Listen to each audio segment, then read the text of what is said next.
question of whether the being on the Golden Throne is actually the Emperor of mankind, as he once existed, is the kind of topic that scratches at the underside of Warhammer 40,000's mythology, where belief, identity, metaphysics and desperation all overlap in ways that resist simple answers.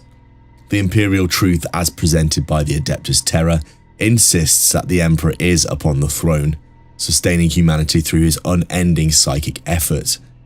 But when you start to disentangle what the lore actually says about the nature of that presence, how it functions, and how it has been altered over 10,000 years, a very different, much more ambiguous picture emerges, one that challenges the idea of a singular, unchanged Emperor still in command. Modern sources repeatedly emphasize that what remains of the Emperor is not the fully integrated, purposeful being who led the Great Crusade. In Dark Imperium, Guilliman's confrontation with the Emperor makes this clear not through dialogue, but through experience of contact. The Emperor does not speak in sentences. There is no warmth, no paternal tone, no clear intention. Instead, Guilliman is struck by overlapping impressions, urgency, command, disappointment, and something that feels almost like a burden passed downward. This is not mentorship, it is psychic pressure. From that moment in the text, it becomes evident that whatever is on the Golden Throne cannot simply be equated with the Emperor of 20,000 years earlier. One of the central points here is that the Emperor has been continuously dying, not once but repeatedly. The throne does not restore or heal him, it prevents his final collapse. Every cycle of near death and partial regeneration strips away layers of him. Physiologically, he is a ravaged corpse. Psychically, he is a being under intolerable load, partitioned into functional aspects: the Astronomicon conduit, the webway seal, the demon deterrent, and whatever remains of his conscious identity. And this is not a bug in the system. It is a consequence of the damage inflicted by Horus in the final battle of the Heresy, a wound that did not merely injure the Emperor, but fractured him. If you take that literally, the entity on the throne is less a person than a compromised psychic engine containing fragments of the Emperor's mind. I'll be honest, that realization unsettles me. When I first read the modern books, I expected to encounter a weakened but recognizably coherent figure. Instead, I found something alien and fragmented. This isn't just poetic metaphor. The texts portray his presence as something that affects reality in ways that don't line up with the idea of a unified self. He is simultaneously multiple things: guardian, weapon, beacon, and burden. That fragmentation is important because it opens the door to the uncomfortable idea that the being on the throne may not be fully the Emperor anymore. He is derived from him, born of his will, sustained by his residual power, but not unchanged. Over 10,000 years, the constant psychic pressure of sustaining the Imperium, the unending sacrifice of psychers feeding into him, and the sheer strain of the tasks he performs have altered him. This is not the same mind that once walked among humanity. It is an evolved, ossified, and functional entity that emanates what was once the Emperor. This is where some of the stranger theories in the community begin to gain traction. One interpretation holds that the Emperor's original self was lost during the final moments of the heresy, and that the entity on the throne is, for all practical purposes, an artificial construct, a patchwork of preserved personality fragments and raw psychic function, sustained by technology and faith, but lacking the unified identity that once was. That would explain why direct communication is impossible. It would explain why the Emperor's presence is felt as force rather than intention. In this view, the Golden Throne is less a lifepod for the Emperor and more a containment vessel for the remnants of him. Another theory pushes this further. What if, in the moments after his final duel with Horus, parts of the Emperor's soul escaped rather than remaining bound to the throne? The Star Child concept from older lore, while not explicitly invoked in the modern texts, reflects a similar ideal, that fragments of the Emperor could exist independently within the warp. Some fans interpret the Emperor on the throne as only one part of what the Emperor was, the portion tasked with holding the Imperium together, while other pieces drifted unmade or transformed in the immaterium. It's tempting to dismiss these ideas as fan speculation, but they gain traction precisely because the canonical portrayal is so ambiguous. The Emperor's fractured speech is alien presence, the way that Astronomicon seems to have a will of its own, none of this fits the idea of a single consciousness intact.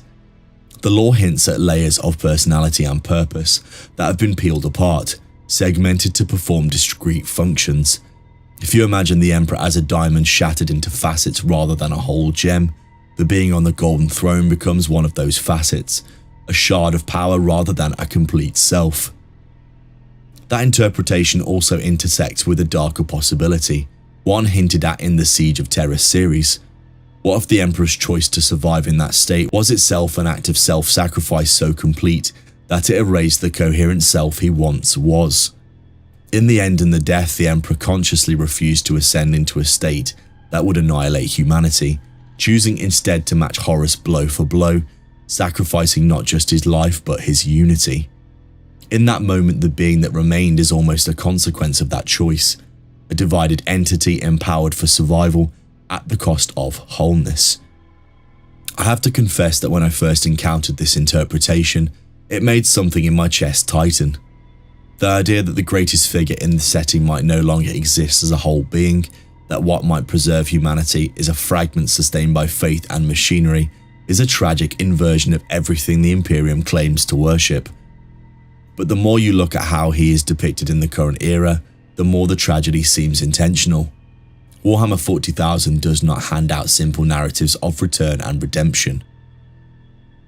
And that brings us to another thorny question. Could something else be on the throne? This is where we move from metaphysics into the realm of narrative theory and exegesis. Some have suggested that the Emperor on the throne could be a construct created by the Golden Throne mechanism, powered by the Emperor's residual psychic signature, but not literally him. In this reading, the throne has learned from the Emperor's presence and now simulates it to keep the system running. This is not a claim made in the canon itself, but it arises from thinking about how the throne functions, as technology fused with psychic force, ritual belief, and indeterminate warp physics. Another variant suggests that the entity might be composed of psychers sacrificed over the millennia, shaped into the simulacrum of the Emperor's essence. Again, this is not directly supported by the official texts, but it is an intriguing question. The Golden Throne consumes thousands of psychers every day. Their psychic energy must go somewhere. What if the being upon the throne is no longer just the Emperor, but a blended presence composed of the fragmented psyches anchored by the Emperor's signature?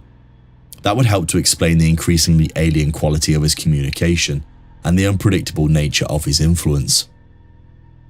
Once you start down that path, even wilder theories emerge, that the Emperor's original consciousness faded long ago, leaving behind an avatar of will that the Imperium has mistaken for survival, that the Astronomicon itself has become the true repository of what remains of him, with the throne merely acting as a focal point, or that the Emperor divided himself intentionally upon taking the throne, scattering his essence as a hedge against total annihilation.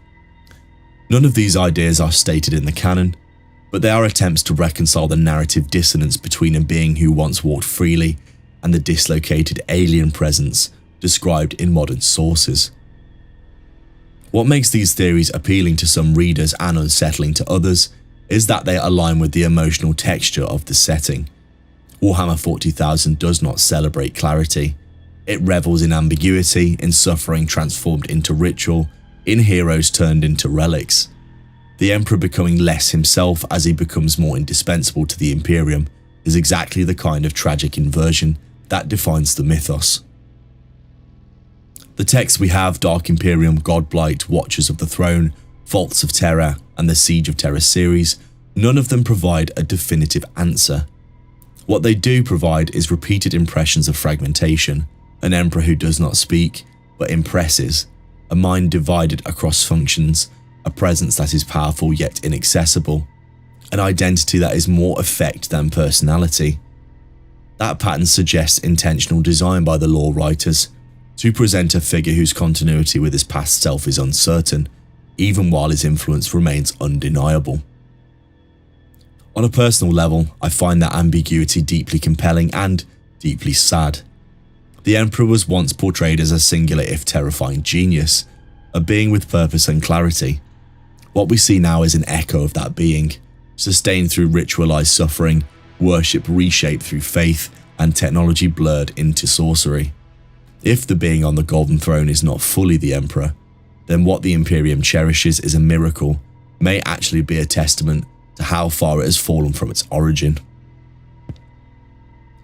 And that brings us back to the heart of the matter. The Emperor of the 41st millennium is more than a man, but less than a god.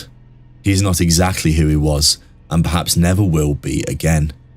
Whether he is the Emperor in entirety, or a shard of him sustained through endless sacrifice, the ambiguity is woven into the very fabric of the setting.